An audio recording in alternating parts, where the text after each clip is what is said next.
Best varicose wines చికిత్సనే పొందండి. నొప్పి లేని చికిత్స కోసం సంప్రదించండి ఎవిస్ హాస్పిటల్. నమస్తే రమ్మగారు. నమస్తే జయ. విక్రమ బేతాళ కథలు. వాళ్ళకి వెరైటీ కథ చెప్తాం. ఓకే. పట్టువదలని విక్రమార్కుడు మళ్ళీ శ్మశానం లోపలికి నడిచాడు. శవాన్ని భుజం మీద వేసుకున్నాడు, నడుస్తున్నాడు. బేతాళుడు, నీకు ఓపిక మెచ్చుకుంటున్నావు, నీకు ఒక మంచి కథ చెప్తా, మార్గాయాసం తెలియకుండా వినమన్నాడు. వింటున్నాడు. వింటుంటే ఏమైందట, పూర్వం ఒక నగరంలో హిరణ్యగుప్తుడని ఒక వ్యాపారస్తుడు ఉండేవాడు. చాలా పెద్ద బిజినెస్. కానీ ఇతను మంచి జాలి. అతనికి అందరికీ అప్పులు పెట్టేవాడు. అప్పులు వెనక్కి తీసుకునేవాడు కాదు. ఎవరైనా డబ్బులు ఇస్తే అవి సరిగ్గా చూసుకునేవాడు కాదు.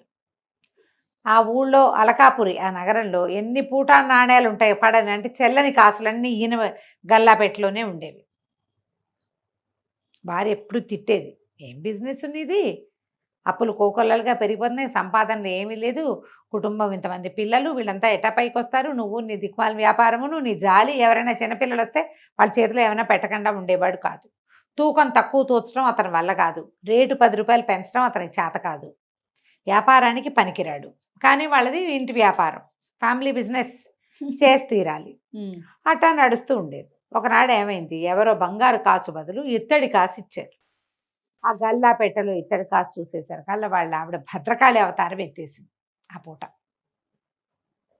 నీ అంత చేతకాని వాడివి నువ్వే, పనికి మాలిన వాడివి, ఇంకా ఎన్ని ఇత్తడి కాసులు చచ్చినాయో అందులో, నువ్వు పిల్లలకి పెళ్ళేం చేస్తావు, పెద్ద పిల్లలకి వ్యాపారాలు ఏం పెట్టిస్తావు, నువ్వు పనికి రావు, అది రావు, ఇది రావు అని నానా తిట్లు తిట్టిపోతుంది. యథాశక్తి కొడుకులు కూతుళ్ళు కూడా నన్ను తిట్లు తిట్టారు నాన్నని. హిరణ్యగుప్తుడికి తనంటే తనే విరక్తి పుట్టింది. నేను వ్యాపారస్తుడిని, వ్యాపారం చేస్తే జాలేస్తుంది వాళ్ళని చూస్తే, నాకు డబ్బులు లేవండి అంటారు. అన్నం లేకుండా ఏముంటారు, ఏదో మనమంతా ఇంటి కదా అని ఇస్తే, ఒకడికి ఇస్తే సరే, 100 మందికి అలాగే ఇస్తుంటే మన పని ఇంతే కదా. కానీ ఆ ఇత్తడి కాసును చూస్తే ఆయన కొళ్ళు మండిపోయింది. బంగారపు కాసని ఇత్తడి కాసు నమ్మించి ఇచ్చేశారు. ఈ కాసు ఎవడిచ్చాడో వాడి సంగతి చెప్తానన్నాడు. రోజు పరిశీలించేవాడు ఎట్ట తెలుస్తుంది ఇత్తడి కాసు ఎవడిచ్చాడో, నేనే ఇచ్చానని చెప్తారా ఎవరైనా? అయితే ఈయనకి ఏమనిపించింది, ఆ కాసు ఎవరిచ్చారో తెలుసుకోవాలి. ఆ ఊళ్ళో ఒక భేతాళ మాంత్రికుడు ఉండేవాడు. ఆ భేతాళ మాంత్రికుడి దగ్గరికి వెళ్ళాడు. మాంత్రికుడి దగ్గరికి వెళ్ళి ఆ ఇత్తడి కాసు చూపించి, మరి ఈ కాసు ఎవడిచ్చాడో తెలియాలి నాకు, వాడు అంతు చూడాలనుకుంటున్నానని చెప్పాడు. చెప్పేసరికల్లా ఆయన అన్నాడు, కాసు సంగతి సరేరా, ఈ జబ్బుతో ఎట్టా బతుకుతావు నువ్వు అన్నాడు ఆయన. ఏం జబ్బు, నాకేం జబ్బు లేదు అన్నాడు. అట్టా కాదు, ఎవరైనా నీ దగ్గరికి డబ్బులు వచ్చారనుకో, వాళ్ళని చూస్తే నీకు జాలేస్తుందా అని అడిగాడు. జాలేస్తుంది. ఊరికే ఇచ్చేస్తావు కదా అన్నాడు. ఊరికే ఇచ్చేస్తాను. అదేరా జబ్బు, ఎవరినైనా చూసి మనసు కరిగి నీరే ప్రవహించడం అనేది ఒక జబ్బు.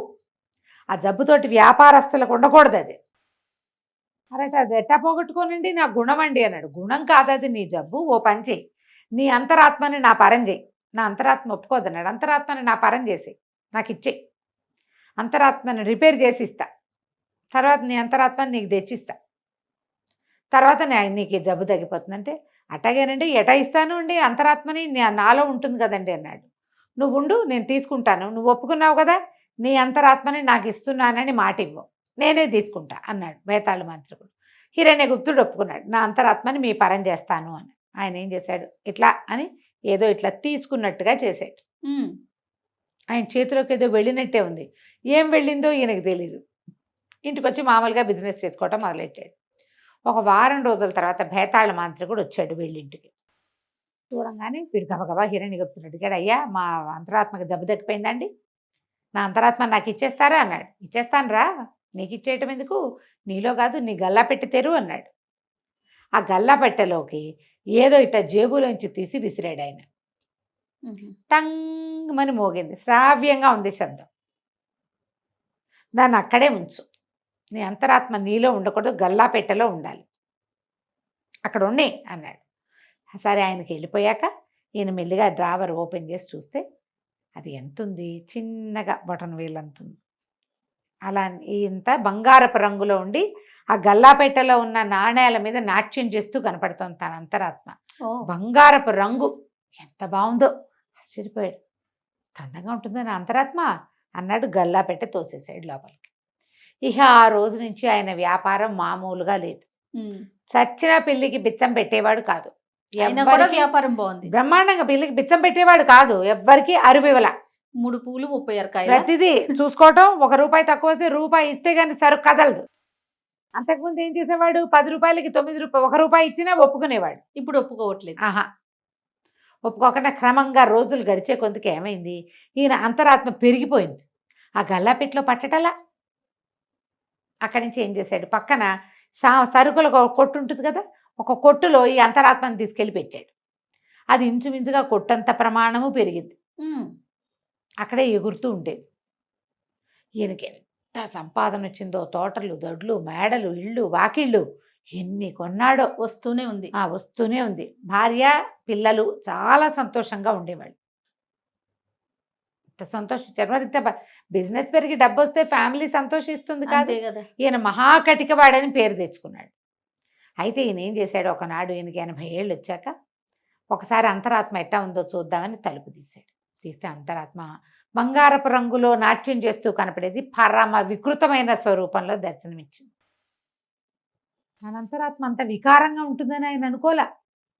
పాపం ఏం చేశాడు, ఏడుస్తూ బయటకు వచ్చాడు. ఇక జబ్బును పడిపోయాడు. 80 ఏళ్ళు వచ్చేసినాయి. జబ్బును పడి ఏడుస్తూ ఉండేవాడు. ఏడ్చి ఏడ్చి ఓ రోజు మరణించాడు. ఇటు కేకలు పెట్టాడు, మన అంతరాత్మని వేతాళ మాంత్రికుడు నన్ను మోసం చేశాడు, నా అంతరాత్మ నన్ను మోసం చేసింది, నా కోసం నరక ద్వారాలు తెరుచుకునే, అదిగో అదిగో యమభట్లు వస్తున్నారు, నా నా నా అంతరాత్మ ఇంత వికారంగా అయిపోవడానికి ఆ బేతాళ మాంత్రికుడే కారణము, నాకు స్వర్గం లేదు, నా బతుకు నాకు నరకమేనని ఏడుస్తూ చనిపోయాడు. ఈ కథ చెప్పాడు బేతాళుడు విక్రమార్కుడు. ఇప్పుడు అడిగాడు, విక్రమార్క, ఎందుకు ఇంత దుఃఖపడ్డాడు హిరణ్యగుప్తుడు? అతని అంతరాత్మ అలా ఎందుకు అయిపోయింది? బేతాళ మాంత్రికుడు నిజంగా మోసం చేశాడా? అయితే విక్రమార్కుడు అన్నాడు, బేతాళ మాంత్రికుడు ఏం చేయలే, అతను చెప్పిందే చేశాడు. ఇతరులను చూసి జాలి పడిపోయే గుణం ఉన్న హిరణ్యగుప్తుడి అంతరాత్మకి జాలి పడకూడదని నేర్పించి పంపించాడు అంతే. చెప్పింది చేశాడు, అందులో మోసం చేయటానికి ఏముంది? అంతేగా. అతనేం మోసం చేయలే. ఇక్కడ తప్పేదైనా ఉంటే హిరణ్యగుప్తుడి తప్పు. తన అంతరాత్మని బేతాళ మాంత్రికుడు పరం చేయవలసిందే కాదు. ఎవడి అంతరాత్మని వాడు బాగు చేసుకోవాలి. నీ బుద్ధిని ఇతరుల పరం చేస్తే ఇతరుల రకంగా అవుతావు నువ్వు. అంతే అంతే కదా. ఇప్పుడు తప్పేవరిది? అతను చెప్పాడు ముందే, నేను మార్చిస్తాను, నీ గుణం మారుస్తాను అని. నా గుణం మార్చద్దు, నేను ఇటగే ఉంటా అంటే నీకు స్వర్గద్వారాలే తెరుచుకునేవి. నరక ద్వారాలు తెరుచుకోవడానికి బేతాళ మాంత్రికుడు ఎంత మాత్రమూ కారణం కాదు. తన దగ్గరకు వచ్చిన వాడికి వాడు జబ్బు తగ్గించాడు అంతే. తప్పంతా హిరణ్యగుప్తుడిది. అతని తాలూకు అంతరాత్మ మెత్తగా ఉండటము అతనిదే తప్పు. అది కరుకు బారిపోవటానికి, ఇతరుల పరమయ్యి మళ్ళీ మారిపోవటానికి కారణము ఇదే. అంతేగాని ఎవరిది తప్పు లేదు. వ్యక్తులు ఎప్పుడు కూడా తమ అంతఃశుద్ధిని తమే చేసుకోవాలి. వాడన్నం వాడు తింటే వాడికి ఆకలి తీరినట్టు ఇతరులు తింటే ఆకలి తీరుతుందా? ఎలా తీరుతుంది? అలాగే అంతఃశుద్ధి కూడా ఎవరిది వాడిదే. నేను ఇంత జాలి పన్ను ఇంతే పడతాను అని ఏదో లెక్క పెట్టుకుని జీవితం గడపవలసింది, కానీ ఎవడో వచ్చి రిపేర్ చేస్తాడని వాడికి ఇవ్వకూడదు. అప్పుడు వాళ్ళ రకంగా అవుతావు నువ్వు, క్రూరంగానో ఇంకోటిగాను అన్నాడు. అనగానే బేతాళుడు పక్కపక్క అనేవాడు, ఎంత బాగా చెప్పావు, మంచి మాట, కానీ నువ్వు మౌనభంగం చేసావు కాబట్టి నేను పోతున్నాను వచ్చని బేతాళుడు లేచక్కా వెళ్ళిపోయాడు. రాజుగారు మళ్ళీ వెనక్కి తిరిగి నడుచుకుంటూ లోపలికి వెళ్ళాడు. కథ కంచికి మనం ఇంటికి. నమస్తే. నమస్తే.